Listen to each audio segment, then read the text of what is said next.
1 2 1 2. I go by the name of DJ What, and you're now listening to the original Jeek Podcast. Let's go.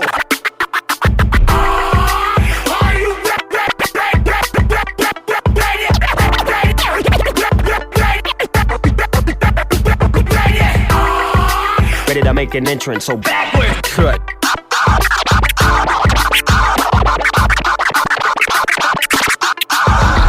Come on, clap for me. Oh yeah. Whoa, slow down. Whoa, speed up. Fresh. Yeah, making me itch. What up, Jeeks? This is your boy, your host, the one and only RockinMrMagic, and welcome to another episode of the original Jeek Podcast. Folks, Jeeks, it's 2026.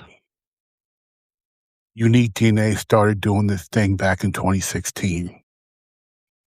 It's been 10 years that we've been at it, and we've finally come to this point. We have reached through all of the wonderful guests, the fun topics, the laughter, the amazing time we've had doing this show. We have finally gotten to episode 100. Welcome to episode 100 of the original Jeek Podcast. I can't thank everyone who's been through this ride with us, whether they jumped on from day one, came in halfway through, or you're new to the show. I want to thank each and every one of you who have listened, rated the show, shared the show, reviewed the show, commented, and of course, to our amazing lineup of guests that we've had throughout the years. Recurring guests like Greg Burnham, now co-host of Finalysis 101. Awesome guests like the one and only Liz Gilliam. Amazing star level hosts, Kenny Anderson, Showtime Sean Porter. Like, the list goes on and on. We've had so many awesome, amazing, and talented people. George Gant, Viet Huynh, and not to mention members of our Jeek Nation community, League of Jeeks on Facebook, who have been guests on the show. Shout out to the homie Jewel Spears, homie Brad Rappa, Patty Rhodes, and many others who have been guests on the show. It's been a great ride. So thank you all from the bottom of my heart for this ride and getting us to episode 100. And here's to the next 100 episodes. All right, now that the sappy stuff is done, let's get on. So, what are you PWC? What are we playing, watching, and or creating? I have been playing some. So I recently, a couple episodes ago, I shared with you about me finally finishing Final Fantasy 12 and, really getting into some of that backlog that I've had. And I decided to fire the PS4 back up again and dig into some more of my backlog. So I have resumed my play because I took it had been at least a year since I last booted it up. But I went back and resumed my play of Shenmue 3. I had started it back up like a year ago. And because here's the thing. When I first started, It actually went it's not something really that's deep to explain. It's the same thing as when I was playing Final Fantasy 12. I was so accustomed to playing the original on, PS2, or in this case, Shenmue, Dreamcast, and then Shenmue 2 on Xbox, where I was a younger man with less responsibilities and more time to do all the little side quests, try to get all the collectibles. I ain't got that time no more. The time ain't here. So I didn't have a show to record back then. So I don't have the time to do all of those things like I wanted to. So much like Final Fantasy 12, where I said, you know what, I'm going to beat this game and finish the story. I said that to myself a year ago. I'm on Shenmue 3, but I dropped off. So I said, you know what? I'm a big fan of the Shenmue franchise. I have the third game, and it's not the camera angle, but to my left, I have a Shenmue 3 poster on my wall. The game came out in 2019. I haven't finished the game yet. It's kind of sad. So I have resumed my gameplay of Shenmue 3, and I'm not sitting here trying to collect all the money in the world. Well, strike that. I didn't start off that way. I actually started progressing through the game. Um, so I've been playing it. I am still progressing. I'm progressing through the game, but I am spending a couple times in the game where I am doing the forklift job to make money so that I can. Okay, so it's not just to buy. It's not to buy collectibles, though. Okay, it's not for the 100% and all that.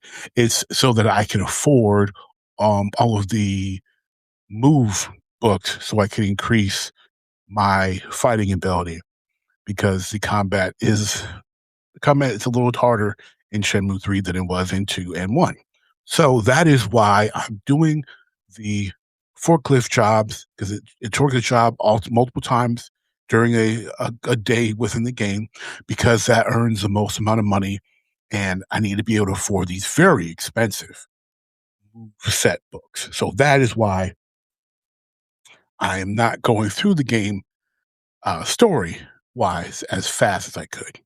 But I am glad to be in playing Shenmue and enjoying it. I've also jumped back into Destiny after missing, for a bit, missed a lot of the last season. But I finished some stuff up, and I decided, you know what? I've been playing this game continually. I keep buying the updates, the extended seasons. And so I finally finished the Edge of Fate campaign, and I have recently started I call it Star Wars. That's what it is. The quote unquote Renegades part, which is essentially Destiny branded Star Wars. You can make your own lightsaber, and they've got the Cabal that are pretty much the Empire now. So Destiny Star Wars, Destiny 2 Star Wars. Been playing that. But what's really interesting, and some people may be surprised, especially as big of a Denzel Washington fan as I am, but I've been late. I was late. I was gonna save this for a You're Late segment. Um, but yeah, I'm gonna do it here. I watched 2 Denzel movies that I had never seen, and they're not new. Like, it's not highest to lowest, or Equalizer 3. I watched, for the first time, Inside Man and Book of Eli. Yes, I know it's been like 20 years since, maybe both of them have been out, but it was my first time watch for both of those, and both were really good, very enjoyable. Um, the action in Book of Eli was definitely very reminiscent of what Denzel will be doing in The Equalizer, especially early on. And that was kind of cool, and a whole lot more believable than Denzel in his 60s, um, doing the Equalizer stuff. But yeah, um, you know, I'm not a big Mila Kunis fan. but she was really good in the film. Um, Gary Oldman being Gary Oldman. I mean, it's Gary Oldman. He's yeah, just really. Yeah, he's Gary Oldman. He's funny. He's quirky. He's weird. I love it. Um, I think he had a great motivation, and it was very interesting because I could believe that in a post-apocalyptic world, a person trying to keep and maintain power would do that because we've seen it in real life without being post-apocalyptic, where you will have people in power take the Bible, want to take the Bible, and actually not want to, but have taken the Bible to use it as a leverage for power and not for its purpose. And I think it's really awesome that not only had Denzel memorized the entire King James Bible, but that it was in Braille, and that's how he was reading it. That was a cool, very unexpected twist to the film that I thought was cool. And Inside Man has really quickly jumped into my top 10 list of heist movies. That was a really fun, well done movie. And then, Denzel's Denzel, but I did not expect it to have such a fantastic cast. Willem Dafoe was a pleasant surprise. I always say the brother's name wrong, but Chiwetel Ejiofor, him being in that, and then I always forget his name, European cat, that played the main heister, Clive Owen. Yeah, Clive Owen. Yeah, just a really, really good movie with a really good cast. Spike Lee, you know, another dope Spike Lee joint. So all in all, that was a really, really cool way to, end the year, start the new year with some new to me old movies that I really enjoyed, and getting back into like a gaming series that Shenmue that I've been a big fan of since the '90s. So that's what I've been PWCing. What about y'all? Let me know in hashtag PWC in the League of Chiefs Facebook group. What you been playing, watching, or creating as of late? Would love to see and hear what you've been up to. All right, we got a little sports topics here today before we talk about our main topic, which is Stranger Things Volume 2 and the finale. But as we do this almost every year. Almost every year when the Basketball Hall of Fame comes out with its nominees, its eligible candidates for the class, we have a discussion about it. So some eligible candidates for the class of 2026. And these are notable new candidates that I'm going to mention because there are people who have continuously been on the list for years. So the 1996 women's national team, USA Basketball, lock. I mean, that's not even something to debate. But they are, as a team, a notable new candidate. Also, notable new, Mike D'Antoni, Jamal Crawford, Ella Del Don, Blake Griffin, ISO Joe Crawford, Candace Parker, Coach Bruce Pearl, Coach Kelvin Sampson, Marv Albert, Mark Few, Doc Rivers, and I'm sorry, and Kelvin Sampson. Some of the returning eligible candidates: Marv Albert, Doc Rivers, Amari Stoudemire, and Mark Few. So the new candidates, honestly, I think some of them are, to me, not even a question. USA women's national basketball team. That's not even a question. Kelvin Sampson, in my opinion, Coach Kelvin Sampson, shouldn't even be a question. Candace Parker, easy. That's a lock. Where you might have some pushback, Ella Del Don, I would say it's close because, I mean, she was a fantastic player in college, in high school, in college, in the pros. Um, I just don't know if her WNBA career really cemented her in the Hall of Fame. And also her choosing to not go to UConn and going to a smaller school, um, I think may hurt her in this aspect because she didn't stack college national championships like she extremely likely would have had she attended UConn. So it's tough. I as a player, a Hall of Fame talent, I don't know if she's got the accolades that are going to get her there. You know, that's tough. I love Jamal Crawford, but I struggle to consider him a Hall of Famer. Um, Same with Blake Griffin. Blake probably will get in because he has, a certain amount of All Stars and All NBAs, but you know, I actually, what? I can't say anything because again, the Wizard. The Wizard is in the Hall of Fame.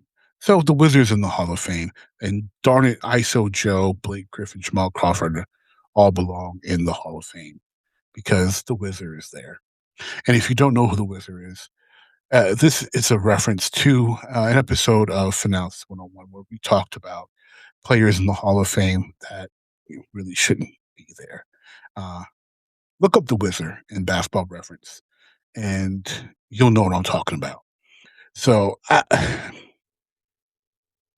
if somebody like the Wizard wasn't in the Hall, yeah, I'd say Jamal Crawford, Blake Griffin, ISO Joe.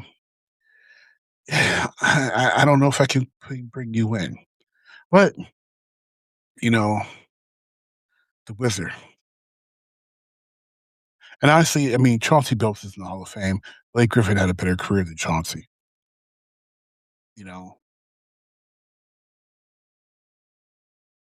Only thing Chauncey truly has over Blake is the championship and the Finals MVP, but he doesn't have the many All Stars, doesn't have the All NBAs.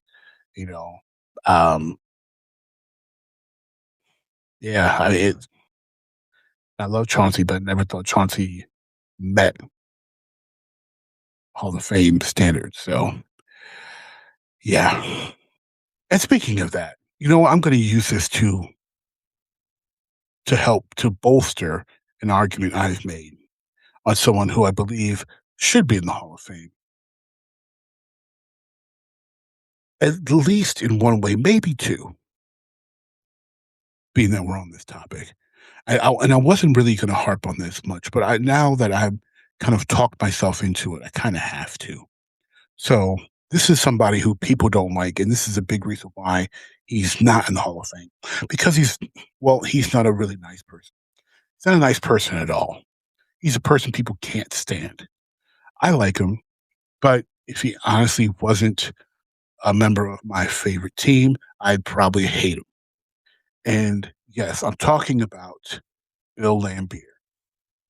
Bill Laimbeer should be in the Hall of Fame, in my opinion, as a player and as a coach. And again, I've referenced players like a Chauncey Billups who are in the Hall of Fame, and Bill Laimbeer's playing career comparable to a Chauncey Billups.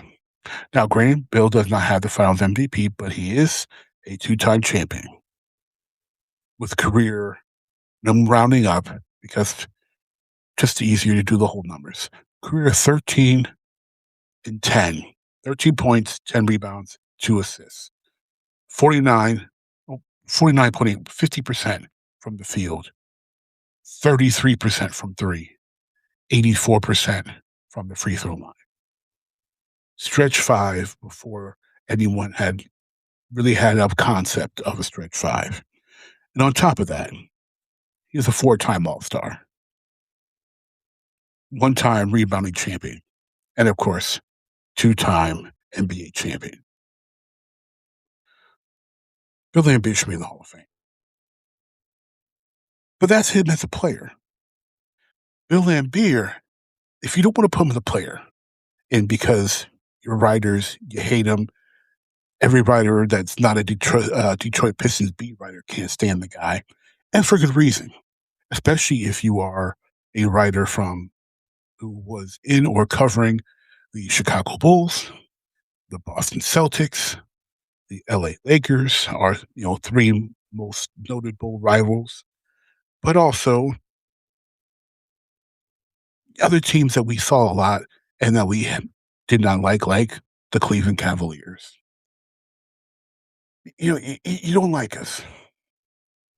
You don't like Bill completely. Oh, Sixers, it was ugly. Him and Barkley, ugly. I get it. You don't like Bill Laimbeer. So you don't want to have him in as a player. Fine. Cool.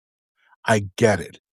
However, you can't tell me in good and with any type of level of objectivity, fairness, or especially if you appreciate and love basketball, you can't tell me that Bill Laimbeer should not be in as a coach. Because Bill Laimbeer as a coach is 3-time WNBA champion. Eastern, and when he didn't win and that's all with the Detroit Shock. And when he didn't, won one Eastern Conference championship with the Shock where they didn't win. And then they took over the New York Liberty, got them back to back-to-back WNBA Finals appearances. Unfortunately, they didn't win.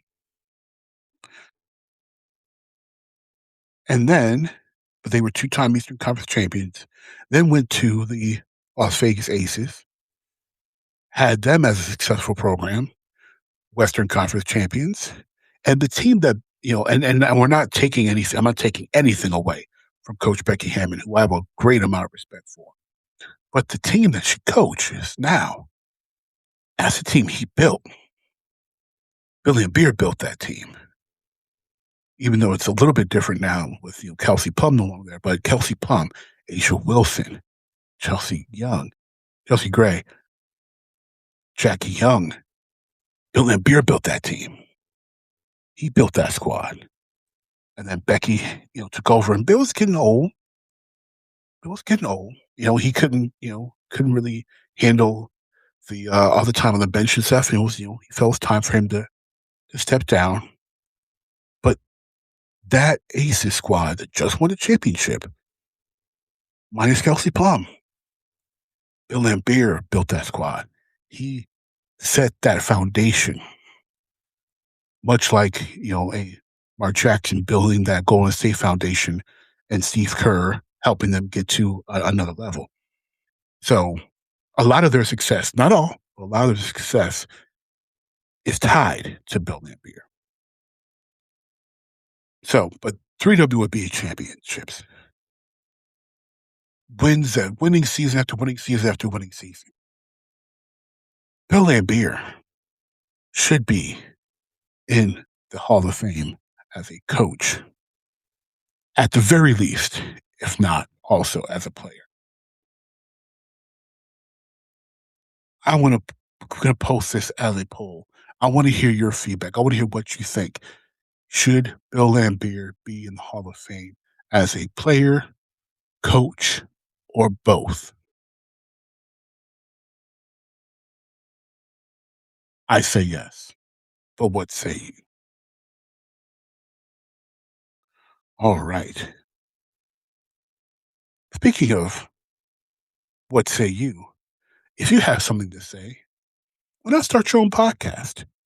If you decide to start your own podcast, one of your first stops should be Zencastr. Zencastr is the ultimate web-based podcasting solution. It provides high-quality audio and video podcast production and hosting. With a full suite of professional tools, podcasters can seamlessly record, produce, and publish studio-quality content, all from one dashboard. Zencastr records video up to 4K to give you the picture-perfect quality that your video podcast deserves. Zencastr will also distribute your video podcast in 1080p to all available video podcast players. Zencastr's post-production process takes the headache out of audio production. Set the right podcast loudness and levels while reducing background noise with the click of a button. Are you ready to start? Go to zencastr.com/pricing and use my code Jeek Nation, that's JeekNation, and you'll get 30% off your first 3 months of Zencastr Professional. I want you to have the same easy experience I do for all my podcasting and content needs. It's time to share your story. All right, now, let's go on to the main event. Stranger Things, Volume 2 and Finale. Now, normally I do like a non-spoiler ranking, non-spoiler review, but we're not doing that this time. We're going right into the spoiler zone. So if you have, like my man Scotty Higa, if you have not yet watched Volume 2 or Volume 5 at all, Season 5 at all, but if you haven't watched Volume 2, you haven't watched the finale, this is the time to press pause. This is not the time to keep listening because I'm about to spoil some stuff. About to be spoiled like milk up in here, all right? So if you keep listening, you've been warned.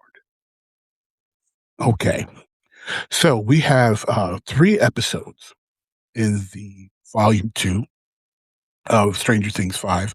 The episodes are Shock Jock, Escape from Camazotz, and The Bridge. Oh, man. So I have to say that while I did not, I did not enjoy Volume 2 as much as Volume 1. And if you recall on our last episode, I ranked Volume 1 kind of like a 3.7, I think. Correct me if I'm wrong, but I think it was like a 3.7. Volume 2 is lower. I'm sorry. I wish it wasn't so. I have to put Volume 2 at a flat 3, and I'll explain why. And trust me, a 3 doesn't mean I didn't like it, but there were certain things that just took me out that was like, come on, you didn't have to do this. So first off, I have to say that some of the questions that I had after Volume 1 that I asked on this show, well, they kind of ended up, instead of being questions I asked, they kind of ended up being almost predictions. There's 2 questions I asked were, how did they not tell the Wheelers about what was really going on? And the other question I asked was, why did they not bring Scott Clark into the fold? He's arguably the smartest guy in Hawkins, and they have used him and asked him and gotten information from him that helped them in, their adventures in winning the day multiple times. So to me, once all this happens and the earth splits open, I am calling this guy and filling him in on what's going on. And even though it seems kind of implausible, it's once you kind of show him or have him meet 11, he's going to fall in line. So, of course, they end up bringing Scott, I guess call him Scott Foster. maybe in my head I did Scott Clark, but they bring Scott Clark into the fold eventually here, a little late. Should have brought him in earlier, but they bring him in. Cool. Makes sense. I think they kind of wasted a little time we didn't need to spend showing, didn't need to show explaining things to him. But that's kind of a small issue I have. So instead of going episode by episode in my like 3 pros and 3 cons that I tend to do, I'm going to go more. I'm sorry for you by watching. My nose has got itchy like a mug. I'm going to go more of 3 overarching big pros and 3 overarching big cons. Big pro, Dustin's feelings, his emotions, and his grief, the culmination, and the connection with Steve. I thought, even though of course it wasn't at a great time, but that moment where he admits that he does not, he can't bear to deal with the thought of losing Steve like he lost Eddie. That was a very raw, very emotional moment, and superbly done by Gaten Mazzaro and Joe Keeley. That was, chef's kiss, masterpiece. Well done, bravo, fantastic, a great culmination of the story, and showing Dustin's character arc, even though it's not the complete end. Really, they did a fantastic job with his grief in that process. That was amazing. So that was a big pro.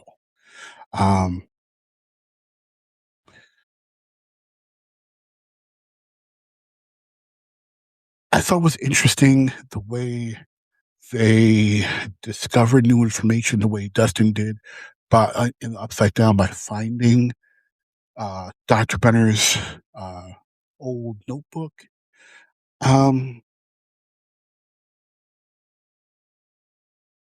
That was interesting, but so it's good.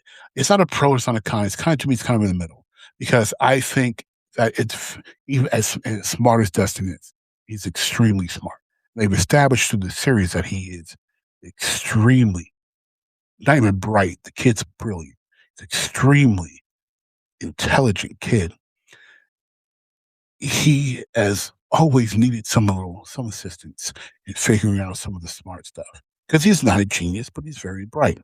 He's seen Susie. He's leaned on Mr. Clark. He's gotten help. He even leaned on Erica. So like, very smart, but obviously he's not a know-it-all, which I appreciate that he's not a know-it-all. So it really would have been much more interesting to me if there was this realization or deciphering of the Brenner notebook, had a conversation between him and Mr. Clark, and comparing and talking back and forth. Because again, in my version of this, they would have told Mr. Clark in between seasons 4 and 5, something that could have had a better a revelation due to some more science nerd geek talk that between the two of them, and again, just more the collaborativeness of them working together to save the day. I think that would have been just a little bit of an improvement on how that went down. But I thought it was cool that he figured all those things out in that time frame and in that exploration. Now, what I did not like was the awkward breakup proposal. I have no problem that they broke up Nancy and Jonathan, because I've said for a while, I feel that the only reason why Nancy and Jonathan are together on the show is because the actors are dating IRL. And which to me is amazing, because I don't think they have that great of chemistry on screen. So I hope their real life chemistry is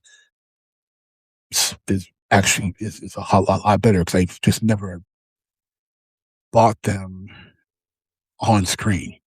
And maybe that's just part of their acting, and maybe they were supposed to be acting disconnected and disjointed because, of the story, but they just don't look like a great couple to me. And I'm not like saying, oh, she's got to be with Steve. I'm just saying, like, I really didn't buy their relationship. So I had no problem with them breaking up. Breaking up and bringing the mood down when we think we're going to die. That's just weird timing to me, man. Like, I'm sorry. Even if I want to break up with you, I have a tremendous amount of love for you because we're friends and we've been, such supports to each other. We've shared, great times and traumatic times. And, I have a deep love for you. They told me, said, I love you because they do love each other, but they love each other as good friends, old friends, long friends. Even if I think the romantic feelings and the thrill is gone, if we're about to die, I'm not talking about breaking up with you. We just gonna die in each other's arms, and that's gonna be that. Like, I'm not saying like, oh man, before we die, I got to tell you that I can't be with you. What? Like, that that don't make no type of sense. Like, I don't know. That was just really weird to me. Even if Jonathan had to sacrifice himself so Nancy could live, I wouldn't break up. I wouldn't break up with somebody if I th- if even if I thought only one of us was going to survive or both of us were going to die. It's not the time to break up with nobody. I break up with somebody if I know I'm living, and I'm going to break up with them after I'm sure we're going to be alive. Let's survive this first, then we could talk about our petty little squabbles. Like, this ain't the time or the place to be worried about. Hey, I got this engagement ring and I thought it was gonna fix us, but will you not marry me, bruh? What are we talking about? And they had to sit there and recant all the stuff that they did. Like, I don't like the clash. I didn't like your. Look, I am I'm a petty cat. Lord, working on me. But I'm petty. Um, I am. So, but I'm petty, but I also have compassion. So, like, so to make it okay. So, people, you think you're not making any sense, Magic? Okay, if it's somebody I love, I'll think petty, even want to be petty, but because I love them too much, I won't act on it because of the love that I have for them. Now, if I don't love you, if I barely know you, don't even really like you, I'm gonna be petty to the mug. I am gonna be so petty, it is not funny. I will live.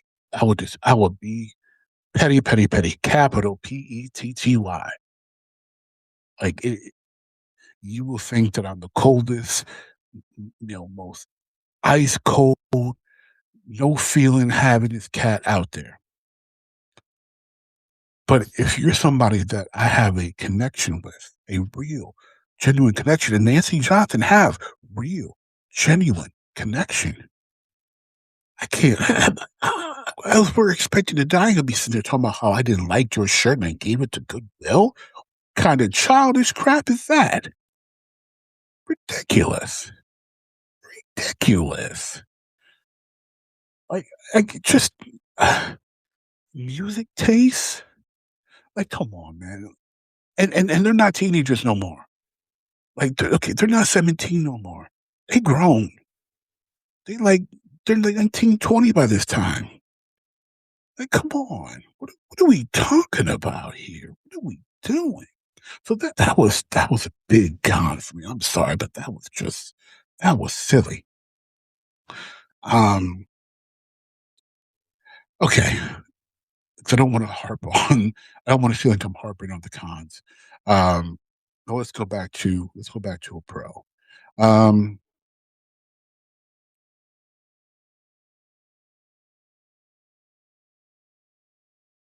no, I'm sorry. I'm so stuck on. I'm so stuck on that. That was just so bad. I'm sorry. It was just such a major frustration. Um,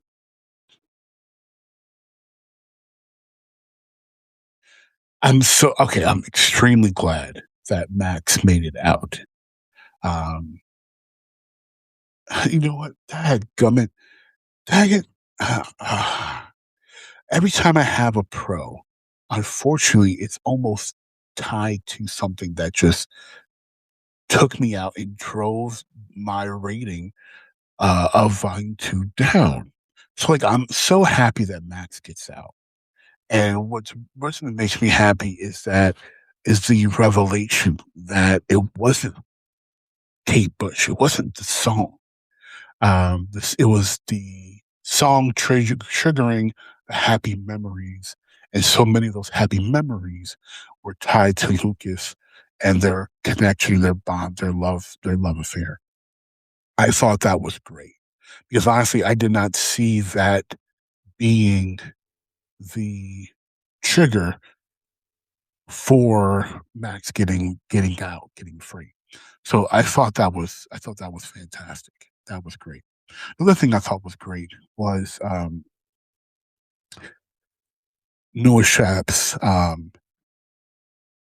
taking over Vecna's body. I thought that was cool. I thought that was well done. Um, uh, and I thought that it was interesting on that they didn't make him Vecna 2.0, that that his connection, his power was different from 11's. It was different from Vecna. It was different from Tally's. Uh, so that was cool. So at first I was wondering, like, why doesn't he do more? But because it was such high mind proximity based, and he was kind of flayed, but he didn't have the full, blood transfusion, that Callie and the other kids and 11 had in the Hawkins lab experiments. It made sense that he wasn't doing his own, warlock sorcerer, his own full superpower set. So I liked that. That was good. That's another pro that I really liked. Unfortunately, some of those scenes led to some of the things that just drove me freaking nuts. Okay. So, again, last episode where me and DJ Mr. Bird talked about volume 1 of season 5, I mentioned how Karen Wheeler should be dead. So, not only should Karen Wheeler be dead, but they have her ex machina freaking demo by somehow. So this woman who was sliced, okay, should be in a medically induced coma, intubated, not even close to conscious. Somehow she forces herself to be ambulatory. What? This woman's not ambulatory. Not only did she muster up the strength to be ambulatory, but somehow she carried a oxygen tank. And it wasn't no small oxygen tank. This was a long oxygen tank. And she took it down to the laundry room. Somehow, not only took it down there without making noise to draw the demos towards her, she put that big old oxygen tank silently into an industrial dryer and turned it on and ex machina'd the demos without killing the kids. That took me out. I'm sorry.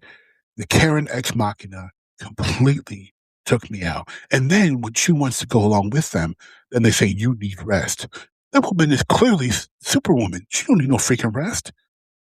She should be dead. What do you mean she needs rest? Like, give me a break. I'm sorry. That completely took me out of the story. There is, and I think throughout the show's run, that Stranger Things has done a really excellent job of not making you have to suspend disbelief too much. Like, yeah, there are certain things, obviously, that are superhuman, whatever, that we have and we expected. But they weren't really ridiculous, and granted, like I said in the last episode, yes, the kids were too Teflon. They really weren't getting hurt.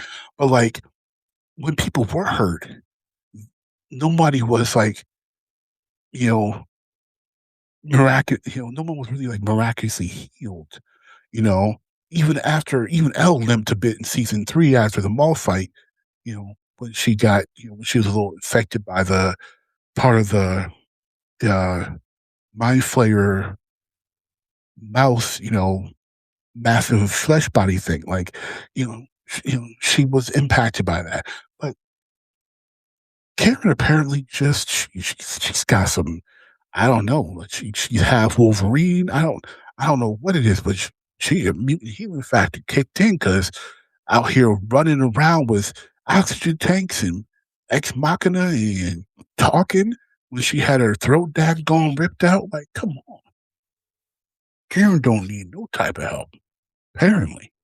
So, to me, I'm just, wow, okay. So yeah, I'm sorry. That really just, that was such a, are you kidding me moment. That just, it took me out. I couldn't take it seriously. That and, the Unproposal to me were just two big scenes that were just like, bro, why? Yeah. Okay. Another pro.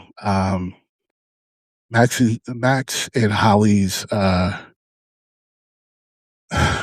and again, so Max and Holly, I really liked their camaraderie. I really liked how Sadie Sink and I forget the young girl's name, Nell Fisher. I really thought they did a great job. The chemistry was good, and the scene where they find what happened to Henry was good. Unfortunately, but then again, I had a problem because and yes, I get Max is so eager to leave, but Henry don't roll up in there. And two,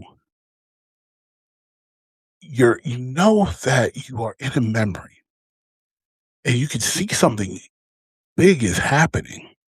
I don't understand why you don't take the moment to learn what happened, because now in a fight like this, knowledge is power. The more you know, the more you can succeed and use to try to defeat him. So if you find out what happened and you think he's scared to come into the cave, you finding out why can be used as leverage. The more you know, the better. So I didn't understand why she couldn't take the minute to watch and learn what happened there. That just to me didn't make much sense. But of course they trumped that because they dig out of the rubble. They go into I guess we're calling it the exit point, and Max sees her exit, and then she stops and talks to Holly, and then Holly's exit appears, which I have no problem with because it would have been understandable, but it would have been a dick move for Max to leave without somehow helping Holly's exit appeared, that would have been a majorly dick move. So I am not mad about that at all. Now, what I am, I'm not mad about, but I was like, give me a break, is the fact that when they both have exits appear, why are we walking? The moment Holly's exit appears, I am pushing her towards her exit. And then I am sprinting towards mine. There is no walking. What is with this casual gait? Girl, you best get on your high horse and start running. What are we doing? You know what I'm saying? It blows me away. And I'm going to tie into another con, and I'm sorry because I don't want it to come off too negative because I did enjoy this. So please understand, I did enjoy this, but some of the stuff was just dumb. There is so much ridiculous walking, and not even a brisk walk, no sense of urgency. Somehow, they're in. Our heroes are in Dimension X, and not only are they walking casually to try to find where these kidnapped children are, but they're cracking jokes. They're giving flare guns instead of real guns. They're just acting like they're on another adventure. No sense of urgency whatsoever. I'm like, what are we doing? It just didn't make a single bit of sense. Now, because you are anticipating like you're gonna have to fight a battle, it's gonna be dangerous. I'm not saying they should have been at a dead run the entire time. Like, you tire yourself out. Like I get that, but you walk with a sense of urgency, and you're not sitting there. You shouldn't be there cracking jokes. Like your eyes should be peeled. You should be communicating with each other. You should be formulating plans, not arguing over who gets what weapons, and just chit chatting about relationships. Like, wait, what are we talking about? I was still gonna hate you, bro. Or she really didn't need either one of us, man. I knew we weren't gonna end up together, bro. Who cares? Seriously, who cares? If you fail, you all die. Who cares? And that is okay. And that is the thing that brings me to the big controversy about Will. Okay. Will's coming out. Which me personally, I don't care about. Like Will coming out. They had planted seeds about Will being queer from episode 1. But Joy says, well, Ani always said he was queer, and Top is like, well, is he? Like, and the bullies making fun of him, calling him queer. Like, tons of seeds planted leading towards Will being queer, or just because we didn't know if he was going to be gay or if he's going to be what. We didn't know. So, but they had laid, and season 4, Mike was like, no, it wasn't season 4, season 3, when Max and Elle were at the mall doing their girl thing, and Lucas and Mike were stressing over their girlfriends, and Will just wanted to play D&D, and Mike is like, it's not our fault that you don't like girls. Like Mike knew homie was gay. Like it wasn't a big deal, and to me, it's not a big deal. I don't care. Like it's not a big deal.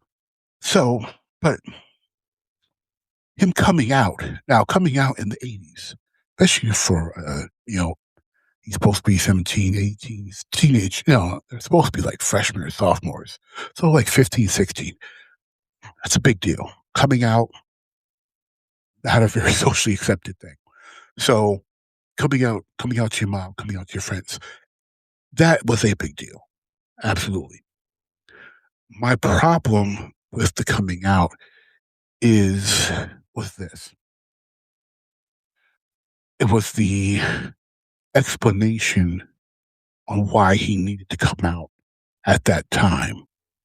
So Will said that he explained to his mom that previously he was able to overcome Vecna because he used happy memories, kind of Peter Panning, thinking about happy stuff, and Vecna couldn't overpower that, and that allowed him to have a win over Vecna.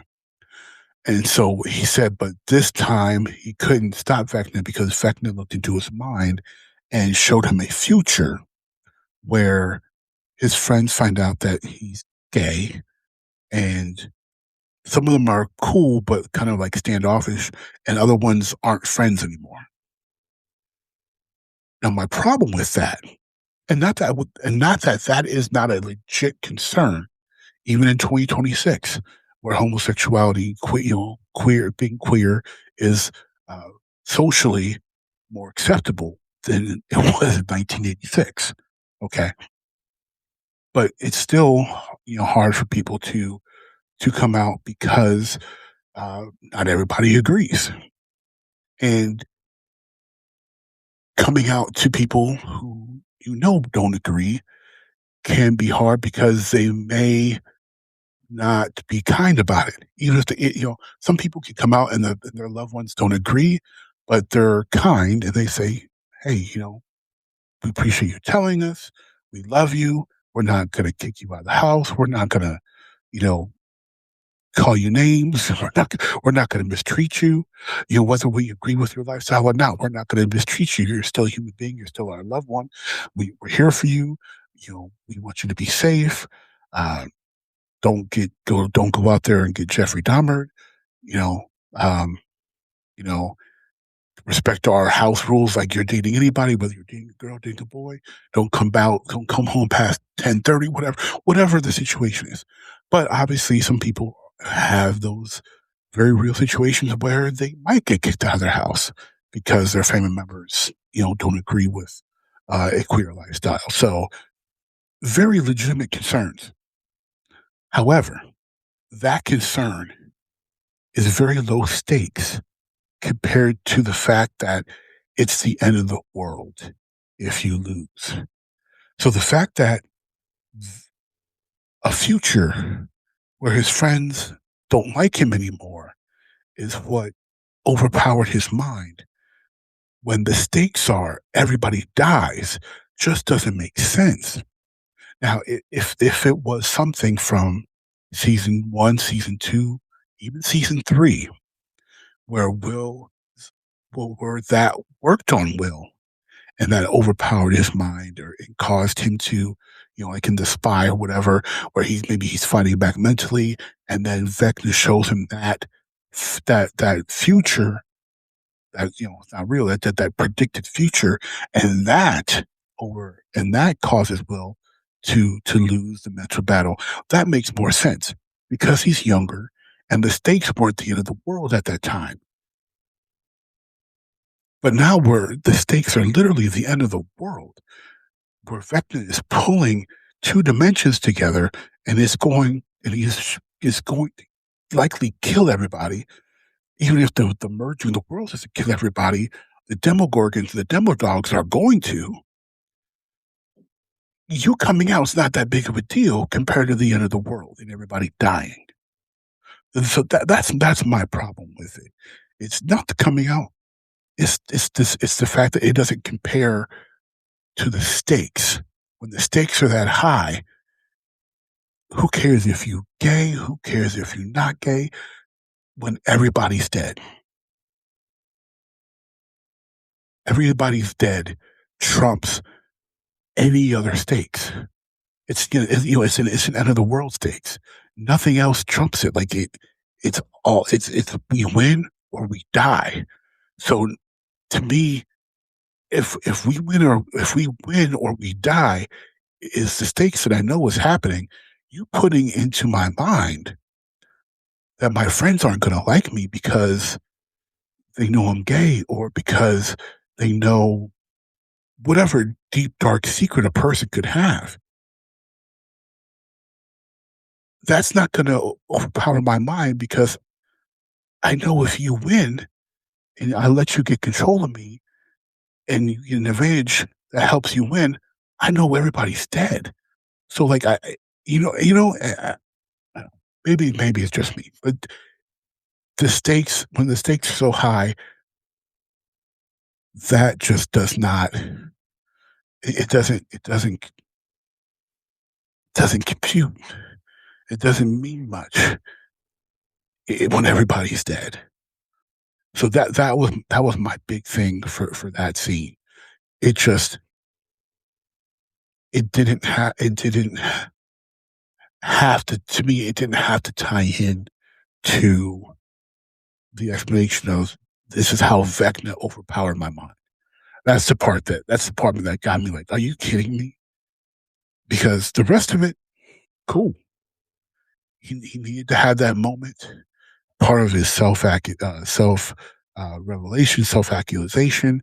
Um, it was a great. Obviously, it made a lot of sense with the relationship that he established with Robin and the connection that they had. Um, you know, Maya Hawke's role in that was really great. The emotion was very raw, very palpable. Um, so the scene was well acted. It just to me was like, bruh, this is this is not stakes compared to the end of the world. So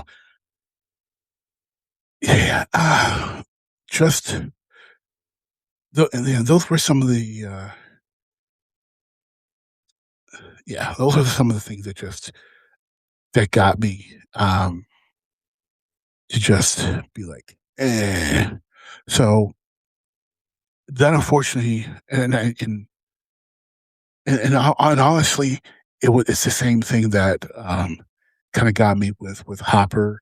It was cool to have Vector. Now, even though again the stakes are so high, you should not be listening to anything Vecna says. I know you're scared, but the stakes are too high to be even considering a single thing that Vecna says to you. So while it was cool for Vecna to go after Hopper, and get him to pull 11 out of the tank and mess up their plan, I thought that was cool because they really hadn't interacted really. Vecna and Hopper, so I thought that was a really good, good thing to have is, Vecna messing with Hopper. But Hop, again, you got to be smarter than that. You got to be like, no, I can't listen to a single thing this guy's saying. I understand the fear of losing her, but I can't take his guy, for, at his word. He's sitting there calling, I'm not a liar. Bruh, what are you talking about? You're not a liar. You've got kids that you kidnapped that you're literally feeding a lie world to. Like, we talking about you're not a liar. He was a liar. Like, the stakes, it's the end, again, it's the end of the world. The stakes are too high to be listening to anything that the enemy is telling you. It's too high. You fight that fight after the battle is won. After the battle is won, then you do all you can to make sure that your little girl, and her friend, and anybody else, or her friend, and even if her friend wants to die, whatever, you're not dying either. Everybody's coming back whether you like it or not. We fight that fight after we win. But the stakes are too high when it's the end of the world to fall for that. That's just.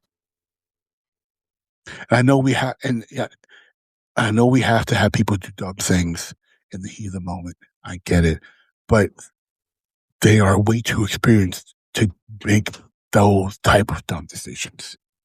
Way too experienced. This is not their first, second, third, or fourth dance. They are pros at this. There should be no question. So that was another thing that just the stakes are too high for this to be a thing. So I will end this episode with a pro, I did like how they wrapped things up. Granted, now we'll say this. Okay, I'm sorry, I lied. This wasn't my last con. My last con is the fact they didn't kill anybody. But I think they should have killed somebody. I was expecting it. But Stranger Things has been a love letter to the 80s from jump. And a lot of things in the 80s, a la Goonies and other adventure type stories, all have a happy ending. And nobody that we love dies. Because Callie dying doesn't kill. And honestly, we don't even know if Callie died.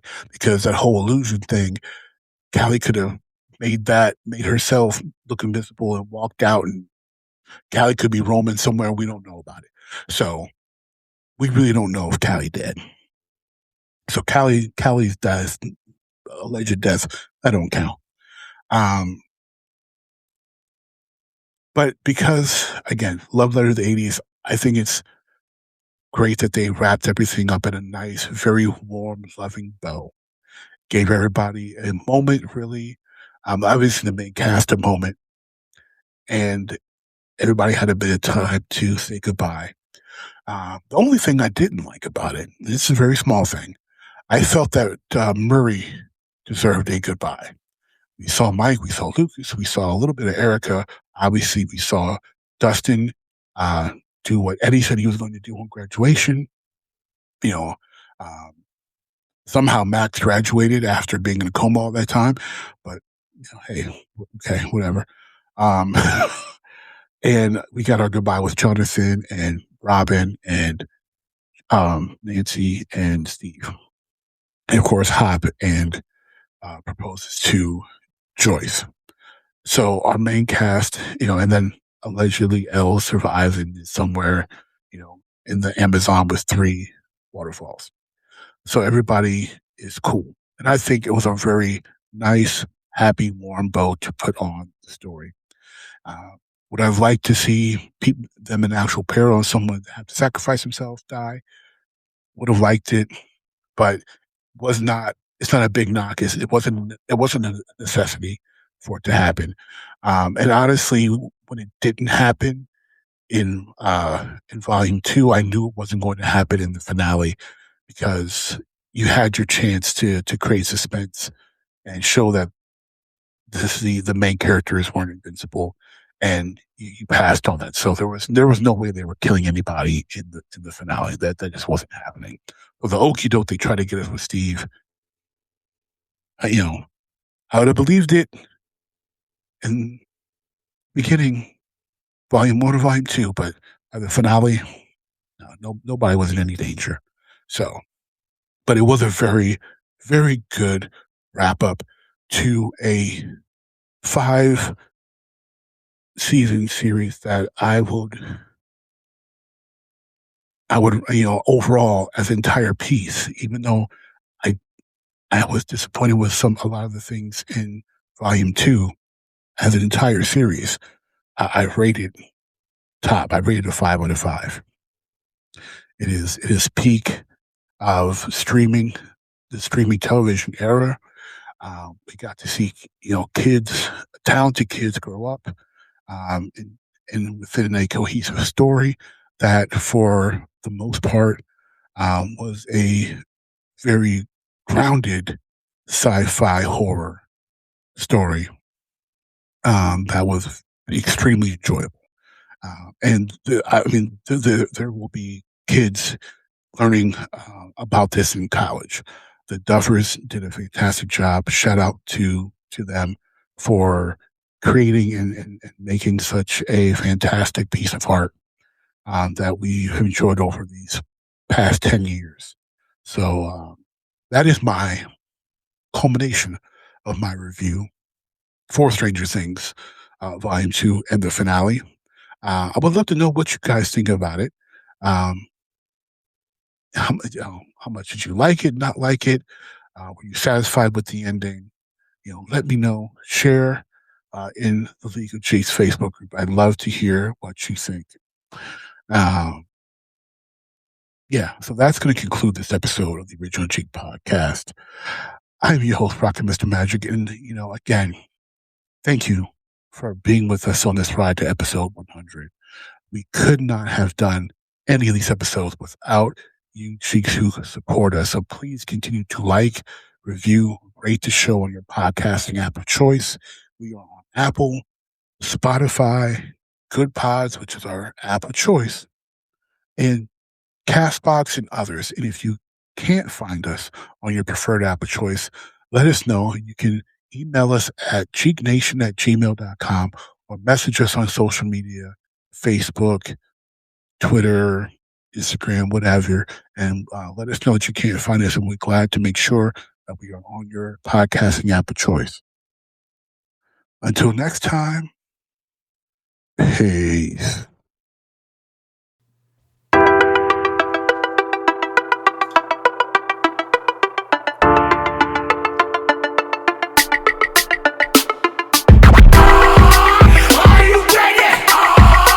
Ready to make an entrance, so backward cut. Come on, clap for me. Oh yeah. Whoa, slow down. Whoa, speed up.